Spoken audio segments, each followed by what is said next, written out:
5 musicians lock themselves inside a studio by the bay. 2 of the couples in that room have just broken up.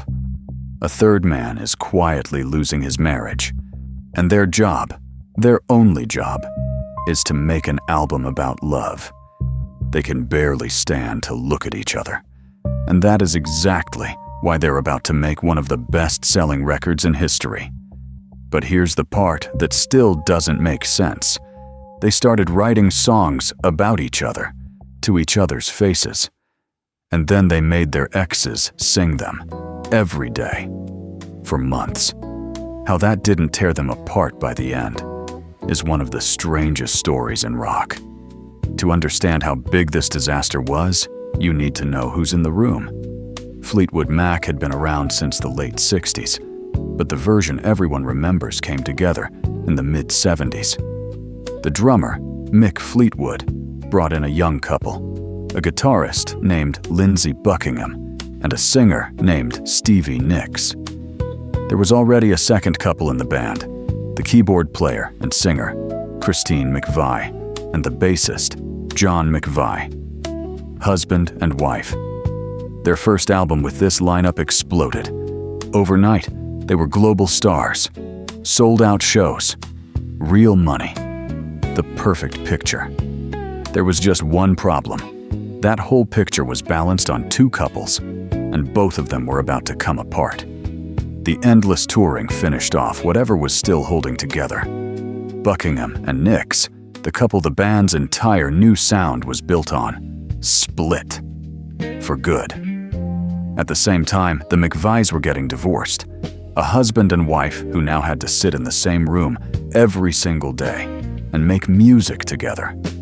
And the man holding all of it up, Mick Fleetwood, found out his own wife had left him for one of his close friends. 3 relationships, dying at the same time, inside one band.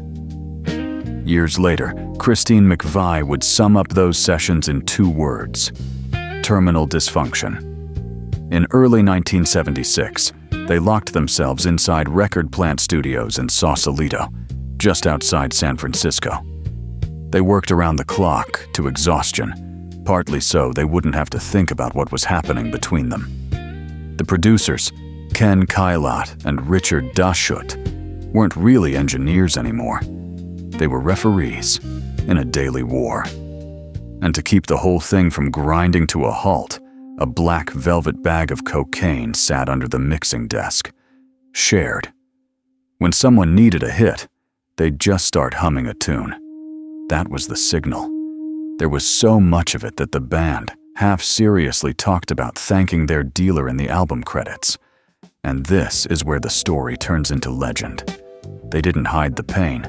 They turned it into songs, and then made each other perform them.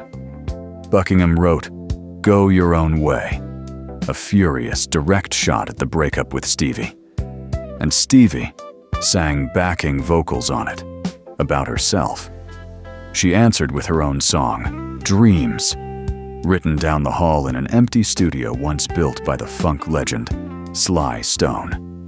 Black and red walls, a velvet bed in the middle of the room, quiet revenge against his rage. And Christine wrote, "You make loving fun," about her affair with the band's lighting director. Her husband, John, played bass on the recording. She told him the song was about her dog. You'd think it couldn't get worse. But by the end of that year, the one person keeping the band glued together, Mick Fleetwood and Stevie Nicks, began a secret affair. The last support beam became one more crack. By then, nobody in the band could quite explain who was with whom or why they were all still in the same room. On February 4th, 1977, the album came out. They called it Rumours. And instead of destroying the band, the pain started to sell. People all over the world heard their own breakups inside those songs. Around 40 million copies. One of the best-selling albums ever made. Album of the Year at the Grammys. They literally recorded their own divorce onto tape. And the world bought it 40 million times. Here's the cruelest part of the whole thing. The album that should have ended them made them immortal. But the wounds were real. Sometimes the best thing a person ever makes is born at the exact moment their life falls apart. So tell me, what album do you think came out of real pain? Drop it in the comments, and I'll break it down next.